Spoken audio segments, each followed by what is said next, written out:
ఇక కాంగ్రెస్ పార్టీలో కమిట్మెంట్ ఉండదని పనిచేసే వారికే పదవులు దక్కుతాయన్నారు ఖైరతాబాద్ ఎమ్మెల్యే దానం నాగేందర్. ఖైరతాబాద్ నియోజకవర్గంలోని హిమాయత్ నగర్లో 60 లక్షల విలువైన రోడ్డు పనులను ప్రారంభించారు.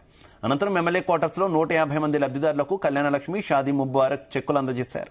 ముఖ్యమంత్రి రేవంత్ రెడ్డి సామాజిక న్యాయం పాటిస్తూ మంత్రివర్గ విస్తరణ చేపట్టారని, కాంగ్రెస్ ప్రభుత్వంలో గతంలో ఎన్నడూ లేని విధంగా ఎస్సీ బీసీలకు ప్రాధాన్యత కల్పించారన్నారు. రాహుల్ గాంధీ ఆశయాలను రేవంత్ రెడ్డి ముందుకు తీసుకువెళుతున్నారని అన్నారు. నూతనంగా మంత్రులుగా బాధ్యతలు స్వీకరించిన వారికి దానం అభినందనలు తెలిపారు.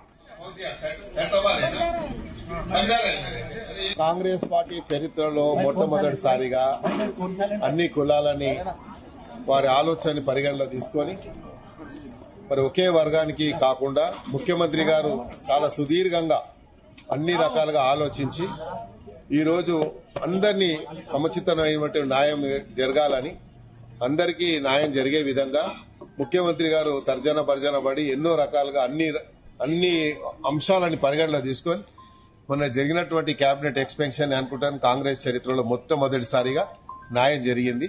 అది ముఖ్యమంత్రి రేవంత్ రెడ్డి గారి నాయకత్వంలో అని చెప్పి మేము గర్వపడతా ఉన్నాం. ఇందులో బీసీలకు, ఎస్సీలకు, మాదిగలకు, ఇతర కులాల వారికి అందరికి కూడా చేస్తాను ప్రెస్లో మాట్లాడుతాం.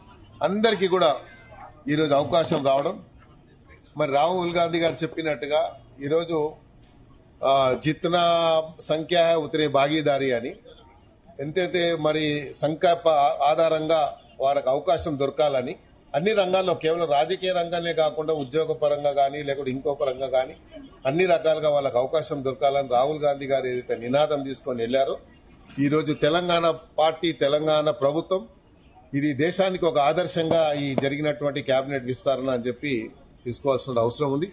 కాబట్టి ముఖ్యమంత్రి గారికి ఇంకా సమయం ఉంది కాబట్టి గ్రేటర్ హైదరాబాద్ లో కూడా అందరికి అవకాశం వచ్చేటువంటి అవకాశం ఉంటుంది. అందరు కూడా పేషెన్స్ గా ఉండాలి. తప్పకుండా గ్రేటర్ హైదరాబాద్ లో కూడా వస్తుంది. అదే కాకుండా ప్రధానంగా ముఖ్యమంత్రి గారికి నేను ధన్యవాదాలు తెలియజేస్తా ఉన్నాను. మరి మీరు అన్ని రకాలుగా ఆలోచించి మీరు కేబినెట్ విస్తరణ ఏది జరిగిందో దానికి నేను ధన్యవాదాలు చెప్పుకుంటూ రాహుల్ గారు